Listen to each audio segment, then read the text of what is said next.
You spoke about the youth of Kenya, and I'm wondering if you would just discuss their future. Thank you very much. The youth are a part of the Kenyan community that give me sleepless nights.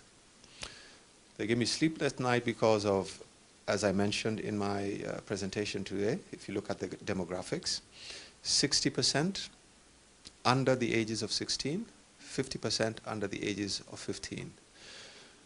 With those kinds of demographics, if you don't have in place a really meaningful and a comprehensive program for education and vocational training and enterprise development, you are just courting a major crisis. We have seen on the part of the youth the tendency to have a sort of an I don't care attitude because they feel they've been left behind. They feel that they're not a part of the country. They feel that the leadership and the government doesn't pay much attention to them. And I think to a large extent, they have been right. It wasn't until just recently that we started specifically focusing on the issue and the concerns of the youth. And it is a whole range of things, everything from education to vocational training, to employment, to enterprise development, that for the longest time, we just did not pay attention to.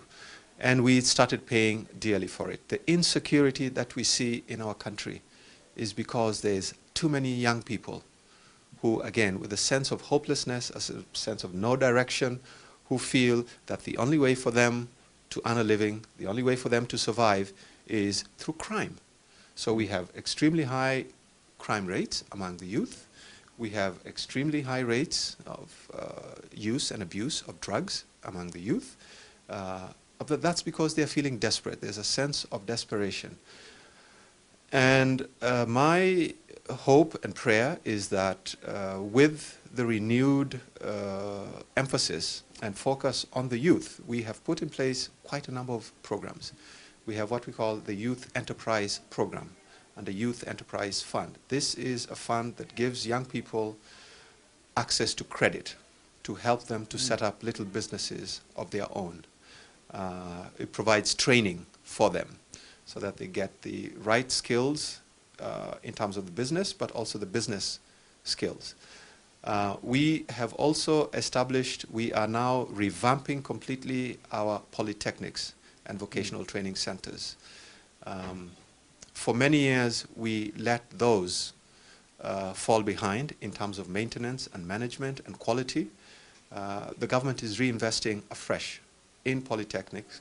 With the new constitution, each and every county is going to have what we are calling a model polytechnic, with the idea that you will have youth will have an opportunity to train in a wide range of vocational activities and have skills which then they can use subsequently either to seek employment, but they will also be learning business skills, how to set up their own businesses and create jobs for themselves and other people as well. So there is a focus on the youth now. I'm quite excited about it.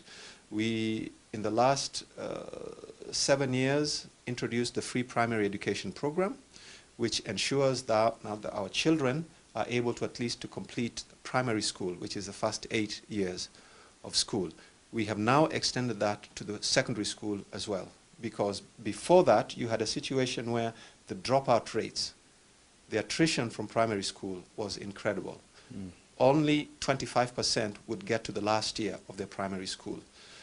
With making secondary school also free, we now have a situation where we'll be able to absorb quite a number of kids who finish their primary education but cannot continue on to secondary for poverty reasons. Their parents just can't afford it.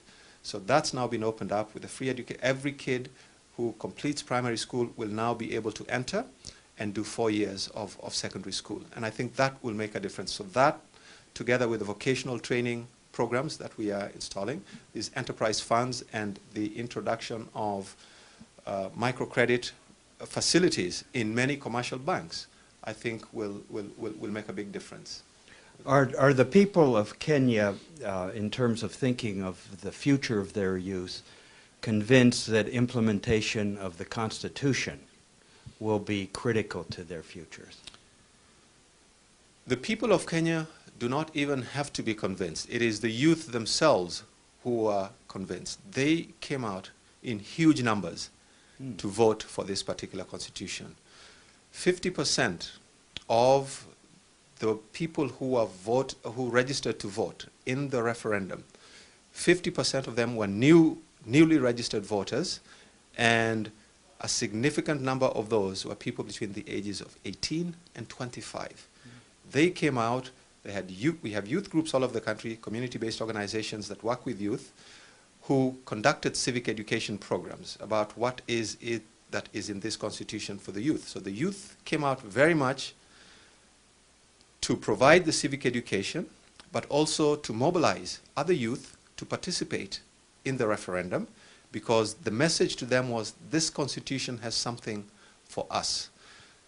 So my feeling and my sense is that because of their participation in the referendum, the youth are going to be extremely vigilant in seeing to it that this new constitution is implemented. And they have the numbers. And so if they decide and if they're determined to monitor what happens with this new constitution, I think it will happen.